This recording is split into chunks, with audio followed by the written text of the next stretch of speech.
Passo a palavra de imediato para o senhor Euler de Carvalho Cruz, representando o Instituto Fórum Permanente São Francisco.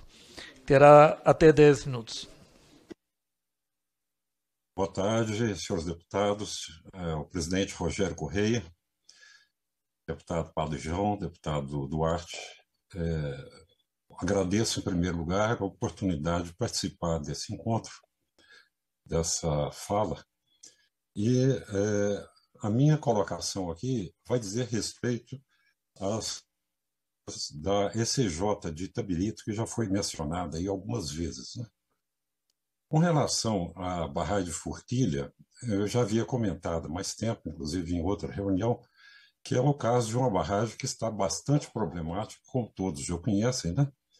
E que espera-se que a SJ que foi construída, aquele muro, né, que foi falado aí, o muro de concreto, que tem 100 metros de altura, 330 metros de comprimento de crista, que ele funcione e evite que os rejeitos que estão em Forquilha, e não só em Forquilha 3, mas nas outras barragens, inclusive grupo, né, se romperem, que eles atinjam rapidamente o Rio das Velhas.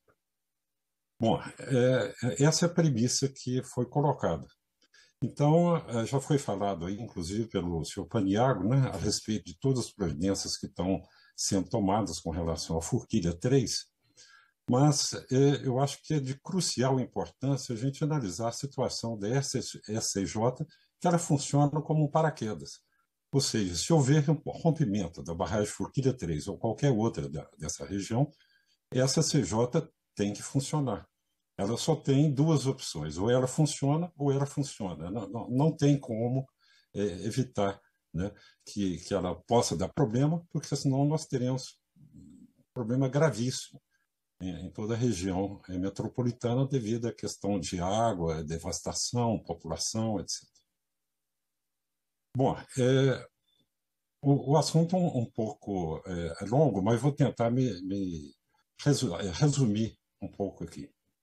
A gente está vendo lá, foi falado aí da questão do Rio Grande do Sul, e nessa semana eu procurei avaliar por fotos, né, eu não conheço o projeto, das comportas que foram colocadas lá no Rio Guaíba para evitar a entrada de água no rio, na cidade. Eu trabalho com projetos de comportas há 45 anos, 15 dos quais projetando e fabricando comportas para hidrelétricas e para instalações semelhantes. Então, o que eu vi lá, algumas fotos de comportas do Rio Grande do Sul, eu fiquei bastante admirado, para não dizer surpreso e chateado, né, com a qualidade do projeto de comportas que deveriam garantir a segurança da cidade. Com toda boa vontade, as pessoas que projetaram aquelas comportas, né, algumas delas, pelo menos, cometeram erros primários. E isso pode acontecer no caso também da ECJ. O muro de 100 metros de altura, como eu falei, tem 3 comportas debaixo dele, né, nos túneis. E pelo que eu vi durante uma visita que eu fiz muito rápida também fiquei assustado com algumas soluções de projeto que foram dadas.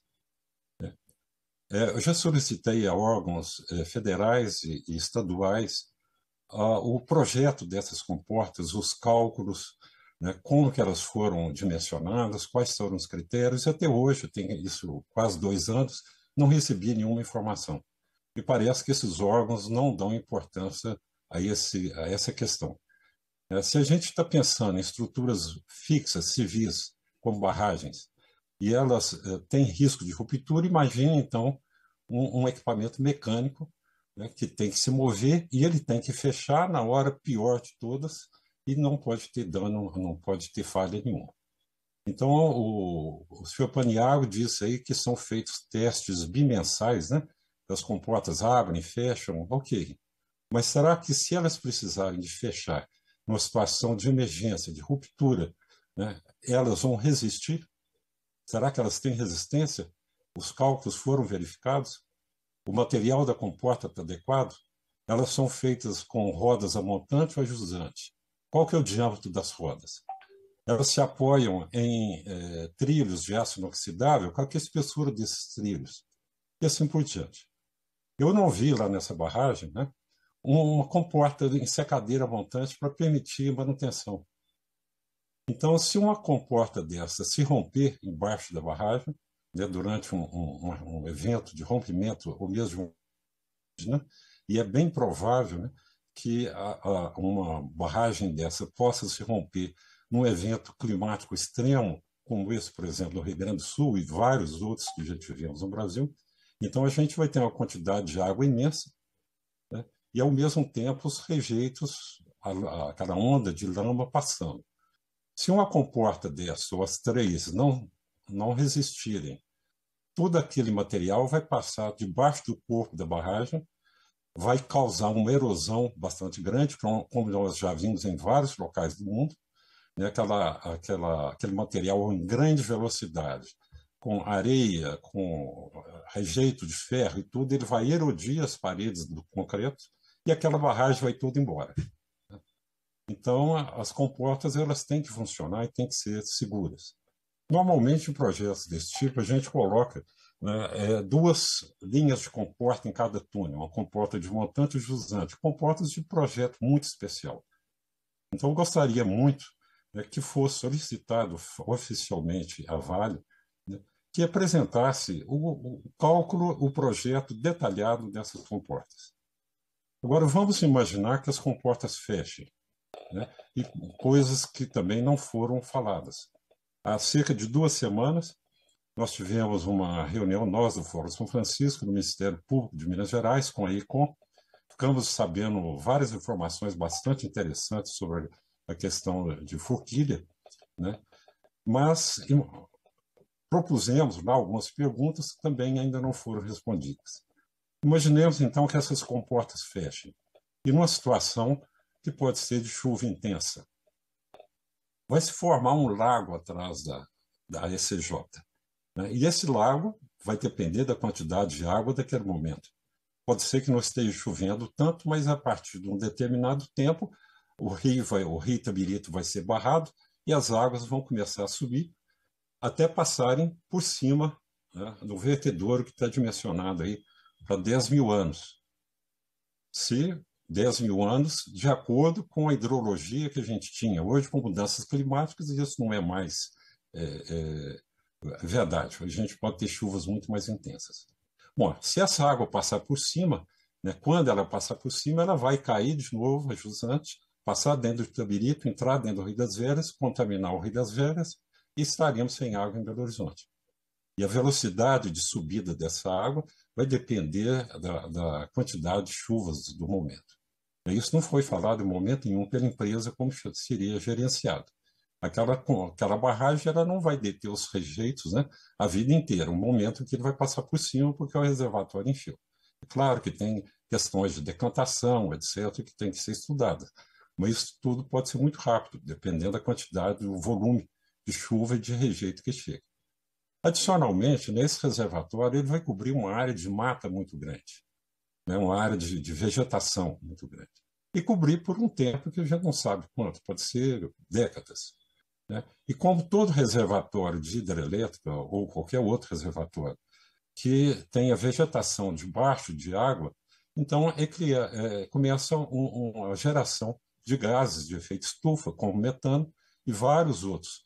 Ou seja, aquele reservatório, por não ter, né, sido tirada a vegetação toda antes do enchimento pela ruptura, é claro que não se pode fazer isso, nós temos ali uma fonte de metano e de gases de efeito estufa muito altos, além de uma série de outros componentes que são gerados nessa situação, quando a vegetação está submersa.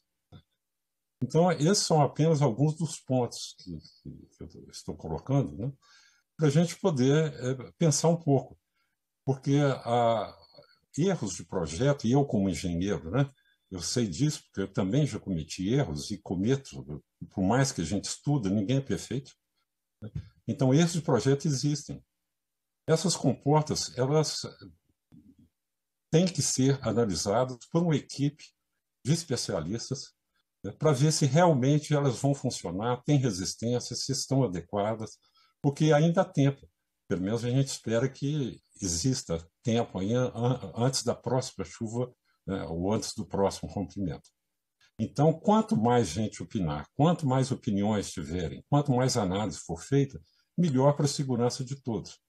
Não faz sentido que a Vale esconda o projeto, né, e isso é a palavra que eu estou usando, né, que ela se negue, né, a colocar publicamente todos os detalhes de projeto, de construção, de fabricação, de monitoramento dessas comportas, para que tudo possa ser analisado da forma mais clara possível e que providências, né, adequadas possam ser tomadas para evitar que um desastre se suceda ao outro.